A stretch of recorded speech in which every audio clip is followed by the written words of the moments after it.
let not the wise boast of their wisdom. Now, this one, to me, when I first saw it, I kind of was perplexed by it because our idea of what wisdom is that a wise person who is someone who has a strong and close relationship with God, who is humble before the Lord. And so to say, wise people, stop being so proud of your wisdom seems like a strange thing to say. Kind of like, you wouldn't say to a fish, stop flying to outer space, because that's not in a fish's nature. And it feels like you wouldn't say, wise people, stop bragging, because it doesn't seem like it's in the nature of a wise person to be a braggart. But the reason that's confusing to me is because my idea of what wisdom is doesn't match this Old Testament word that's being used here. So I want to explain what this word means, because it will help us understand and help us recognize that maybe this applies to us in ways that we didn't think it did. So the word wise means being able to put knowledge to a productive use, or using knowledge to obtain a desired outcome. Now, an example of that would be King Solomon. When God said to him, "What do you want, Solomon?" Solomon said, "I want to be wise in order to be able to judge fairly and rightly over your people." So, for example, when two women come before Solomon with a baby and want him to judge whose baby it is, Solomon wants to be able to take his knowledge of motherhood and apply it to the situation in a way that will produce a good result. Okay?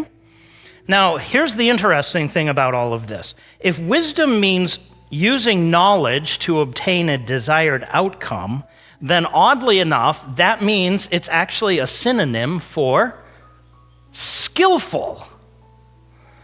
When you see the Old Testament word wisdom, it often means skillful. An example of that, they're all through Exodus chapter 35, but here's just one verse. The people are building the tabernacle, and Exodus 35, verse 25 says, "Every skilled woman spun with her hands and brought what she had spun, blue, purple, or scarlet yarn, or fine linen." And that word skilled, believe it or not, is the same word that we are talking about now, that word wisdom or wise. So, some older translations actually say, "Every wise woman spun with her hands." It's the same word. So when Jeremiah says, "Let not the wise glory in his wisdom," you can interpret that also as, "Let not the skillful glory in their skill." I was, before church, sitting down there listening to the praise team practicing the songs, and there was just, they all sound great. They're really wonderful, but I was just sitting there amazed by Olivia's harmonizing. And it's beautiful. And I could say Olivia is wise in harmonizing. Isn't that cool? It's not the way we use the word typically today, but it's what it meant. Now, the flip side of that is the word skillful is not necessarily positive connotation. It could be negative. For example, if I was a bank robber,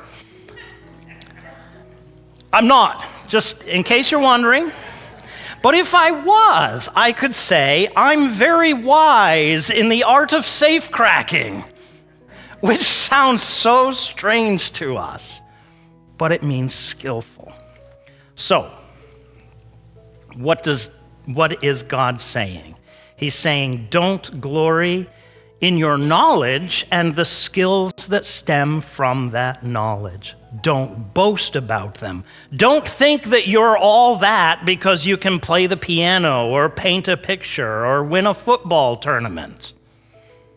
Now, if you think about it, our whole society is geared around getting people to glory in, to take pride in, to boast in their skills. We give trophies to athletes. We give awards to scholars. We applaud the musicians, and we give celebrities stars on a walk of fame. and that's fine. If society wants to give awards and trophies and stars, let them do it. But do not ever buy into the idea that they actually mean anything. In the grand scheme of things, God is not impressed by a trophy or an award or a star. And he doesn't want you to be impressed with it either. Don't glory in your skills.